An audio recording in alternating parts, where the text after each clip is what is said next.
Fala, Maurinho. Em primeiro lugar, agradecer a fala de Vossa Excelência. Posso dizer do amigo, eu tenho uma profunda admiração pelo seu trabalho, pelo parlamentar combativo que sempre foi, pelas posições firmes e claras, e além disso, quero dizer da minha alegria mesmo de saber que lá na Bahia também um parlamentar teve a oportunidade de realizar emendas participativas, discutindo com a comunidade local, onde as emendas parlamentares devem ser aplicadas. Obrigado pelas palavras de Vossa Excelência.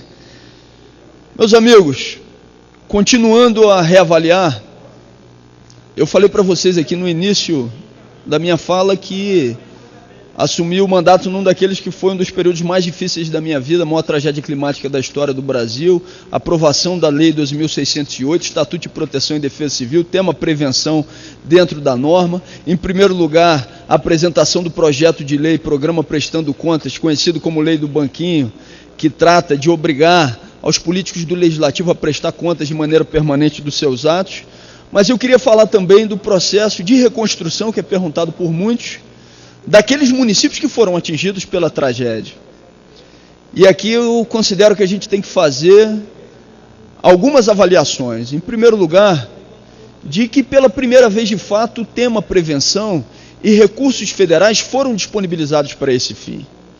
A gente tem que fazer essa justiça com o governo federal, que trouxe inclusive para o plano plurianual esse tema como um eixo central.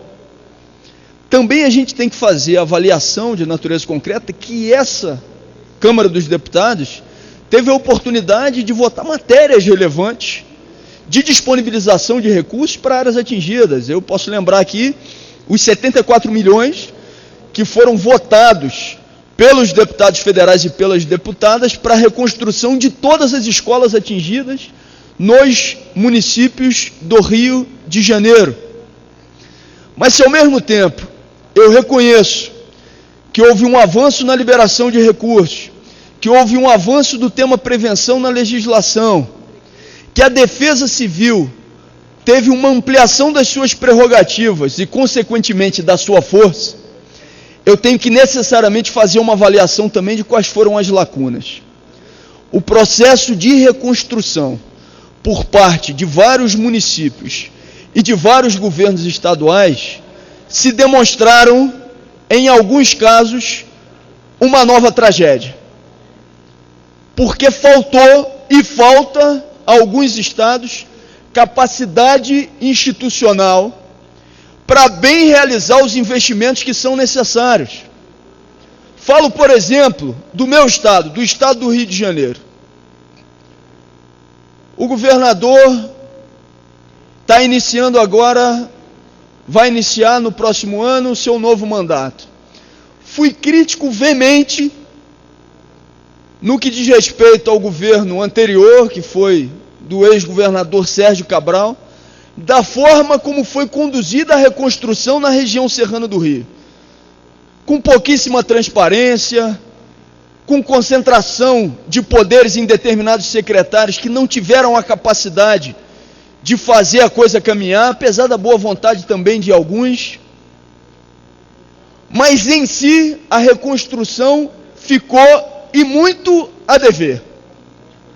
E aí, presidente, eu espero que no próximo governo essa capacidade institucional se faça, que haja uma reconstrução plena com os recursos que são disponibilizados, que aquilo que aconteceu com as escolas da região serrana do Rio, que tiveram 68 milhões devolvidos ao governo federal por falta de projetos por parte do Estado, com o Estado colocando a responsabilidade nos municípios e os municípios, e alguns municípios, como foi o caso de Friburgo, colocando responsabilidade no Estado, que isso não se repita.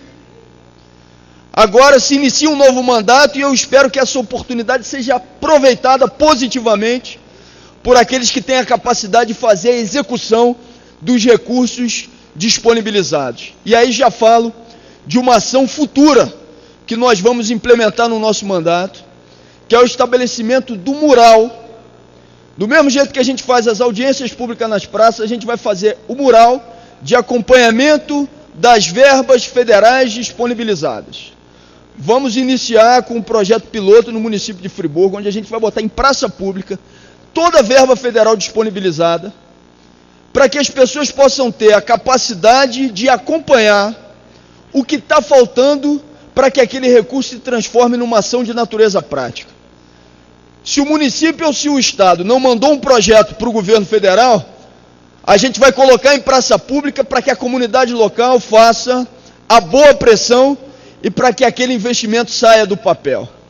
Além das audiências públicas de prestação de contas, no próximo mandato a gente avança agora com o mural de acompanhamento das verbas federais disponibilizadas, como uma forma de garantir transparência e controle social. E além disso, nas audiências públicas de prestação de contas, em janeiro, a gente já lança o calendário de onde eu vou estar no estado do Rio de Janeiro nos 12 meses do ano, com pelo menos uma audiência pública por mês, com um calendário antecipado para a comunidade, para a população do Rio de Janeiro poder ter o conhecimento de onde nos 12 meses eu vou estar prestando contas como parlamentar, ouvindo a comunidade, procurando realizar essa representação da melhor forma possível aqui no parlamento.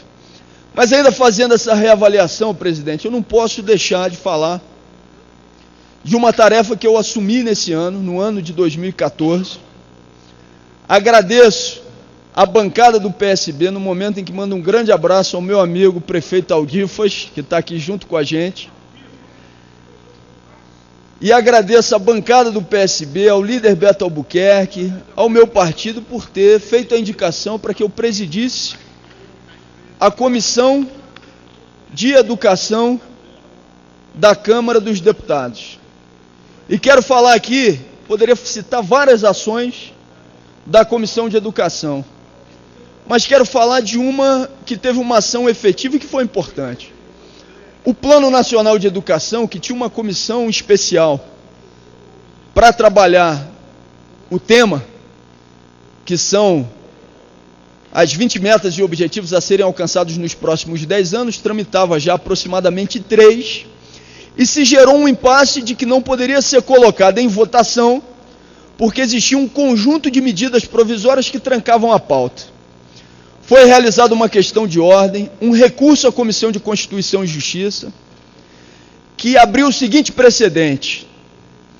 Naquele momento nós respeitamos, mas a mesa teve um entendimento contrário, nós recorremos à CCJ, e o entendimento a partir de então foi que os planos decenais não podem deixarem de ser votados por conta do trancamento de pauta a partir das medidas provisórias. Isso estabeleceu que todos os planos decenais que a partir de agora sejam mandados, enviados ao Congresso Nacional, eles necessariamente precisam ser votados. E a Comissão de Educação, eu agradeço aqui a todos os parlamentares, teve um papel fundamental exatamente para que esse recurso fosse aprovado e o Plano Nacional de Educação fosse aprovado por esse plenário. E aí, presidente, deputados e deputadas, amigos que nos assistem nesse momento pela TV Câmara, falando já no próximo mandato, eu quero ter a oportunidade de, como parlamentar, como membro da Comissão de Educação que eu espero ser, trabalhar agora incansavelmente pela implementação do Plano Nacional de Educação. Eu não quero ser aquele parlamentar que daqui a 10 anos olhe para trás para revisar o Plano Nacional de Educação que não foi.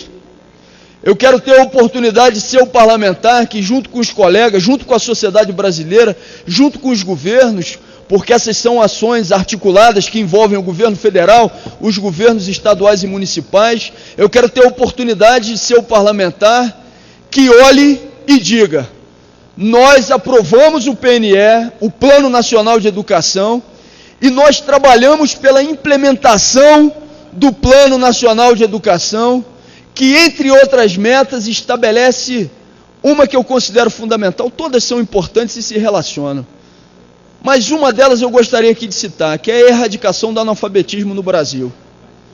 Nós precisamos necessariamente no nosso país ter um pacto nacional pelo fortalecimento da educação brasileira.